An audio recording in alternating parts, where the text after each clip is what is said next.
Chapter number 1 जो था complex number को हमने डिटेल से पढ़ लिया है। आज है हमारे पास चैप्टर नंबर 2 जो कि है मैट्रिसेस एंड डिटरमिनेंट्स। इसकी जो पहली एक्सरसाइज है जो कि 2.1 है, उसका पहला क्वेश्चन है, उसको देखते हैं। कहते हैं express the following as a single matrix. हमने इसको एक सिंगल मैट्रिक्स में लिखना है। अगर क्वेश्चन को देखा जाए तो यहाँ पे मल्टीप्लीकेशन है। अब मैट्रिक्स की मल्टीप्लीकेशन या मैट्रिक्स की एडिशन के कुछ ना कुछ रूल्स है। मल्टीप्लीकेशन के जो रूल्स है उसमें ये कहता है कि अगर आपके पास कोई भी दो मैट्रिक्स है, उन वो तब आपस में कन्फर्मेबल फॉर मल्टीप्लीकेशन है कि पहले मैट्रिक्स के नंबर ऑफ कॉलम दूसरे के नंबर ऑफ रोज आपस में बराबर। यानी कि ये पहला मैट्रिक्स है, इसके नंबर ऑफ कॉलम्स, इसके 1 2 3 कॉलम है इस वक्त। इसी तरह से इसकी 3 रोज है, तो इसके नंबर ऑफ कॉलम्स और इसके नंबर ऑफ रोज आपस में इक्वल है। तो ये दो मैट्रिक्स आपस में मल्टीप्लीकेशन के लिए कन्फर्मेबल है, ये मल्टीप्लाई हो सकते हैं। सो हम इस ऑपरेशन को अप्लाई करते हैं, देखते हैं। होता ये है कि फर्स्ट मैट्रिक्स के फर्स्ट रो को फर्स्ट कॉलम के साथ, फिर सेकंड के साथ, फिर थर्ड के साथ। अगर हमारे पास सेकंड रो भी है तो फिर उसको भी हम इस तरीके से सिमिलरली मल्टीप्लाई करते हैं कि first second row first column, second row second column and second row third column, और दूसरी रो मिलती है। सो ऑन, ये प्रोसेस चलता रहता है। लेकिन यहाँ पे हमारे पास क्योंकि रो ही है, तो फर्स्ट एलिमेंट फर्स्ट के साथ 1 multiply by 1, 1 multiply 1 plus 2 multiply by 2 plus 4 multiply by 0। First row first column first entry मिलती है। First row second column 1 multiply by 0 plus 2 multiply by 0 plus 4 multiply by 1, तो सेकंड एंट्री मिलती है। First row third column 1 multiply by 2 plus 2 multiply by 1 plus 4 multiply by 2, तो ये हमारे पास third entry हमें मिल गई। यानी कि ये हमारे पास एक रो मैट्रिक्स आ गया। अगर हम इसको गौर से देखें तो इसके साथ यहाँ पे एक मैट्रिक्स मल्टीप्लाई हो रहा है, 2 4 6। यह आ जाएगा 1 1 jar 1 and plus 2 2 jar 4 plus 4 0 jar 0 हो जाता है। 1 0 जार 0, 2 0 जार 0 और 1 जार 4। इसी तरह से 2 1 जार 2, फिर 2 1 जार 2, फिर 4 2 जार 8। इसी तरह से यहाँ पे जो मैट्रिक्स है 2 4 और 6, ये एज इट इज है 2 4 एंड 6। इसको अगर हम देखें तो ये आ जाता है 5 4 एंड 12, और यहाँ पे फिर दोबारा आ गया 2 4 6। ये मैट्रिक्स हमारे पास। अब हमारे पास पहले जो मैट्रिक्स है वो रो मैट्रिक्स है, और दूसरे जो मैट्रिक्स है वो कॉलम मैट्रिक्स है। हमें देखना ये है कि पहले के नंबर ऑफ कॉलम्स के दूसरे के नंबर ऑफ रोज के बराबर है।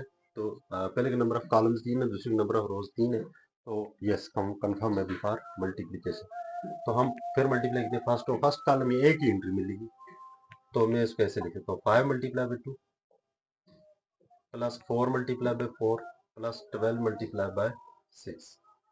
तो यहाँ पे अगर इसको देखा जाए 10 and 4 plus 4 6, sorry 4 multiplied by 4 16 plus 6 2 is 12 1, 1 के लिए 7 72। तो अगर इनको ऐड कर दिया जाए 70 80 88 एंड 98, ये हमारे पास आंसर आ गया। तो इसका सिंगल मैट्रिक्स जो बन गया वो ये बन गया जी। अब हम इसके दूसरे पार्ट की तरफ चलते हैं।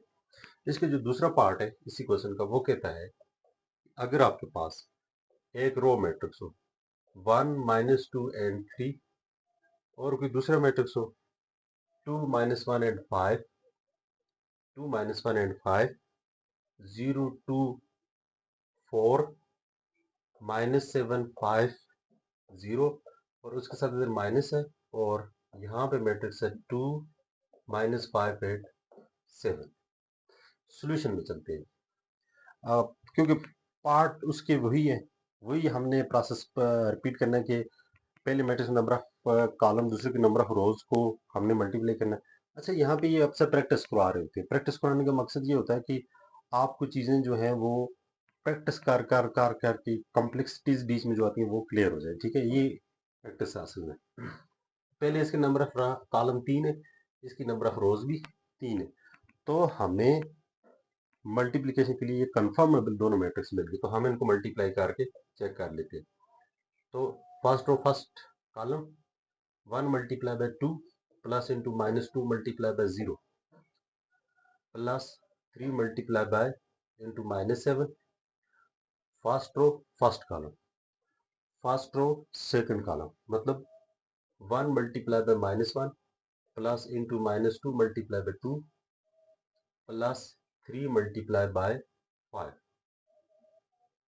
First row second column second entry मिली, first row third column third entry मिलेगी, इनकी क्या हो जाएगा 1 multiply by 5 plus into -2 multiply bye 4 plus 3 multiply by 0। तो ये हमारे पास मैट्रिक्स मिल जाएगा। इसके साथ आगे वो वाला मैट्रिक्स हम बाद में लिखेंगे, क्योंकि पहले इनकी मल्टीप्लिकेशन हम आराम से कंप्लीट करके एक मैट्रिक्स ले आए, फिर हम देखेंगे क्या ये कंफर्मेबल है।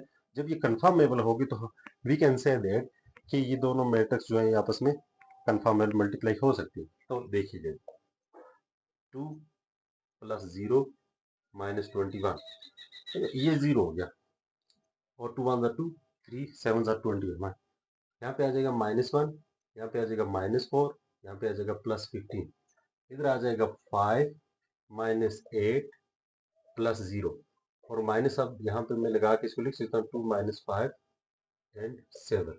ये वाला मैट्रिक्स भी अब मैंने लिख दिया। ये आ जाएगा -19, यहाँ पे आ जाएगा 10, ये -4 -1 -5 प्लस 15, 15 में से 5 को माइनस कर तो मेरे ख्याल में 10 ही बचता है, ये आसान सी बात, ये मुझे भी आती है। -3 माइनस इंटू 2 -5 एंड 7। अगर यहाँ पे देखा जाए -19 -2 10 प्लस 5, ये 10 माइनस माइनस प्लस हो जाएगा 5, -3 -7, सो -21 15 -10, ये हमारे पास फाइनल रिजल्ट आया इसका पार्ट नंबर 2।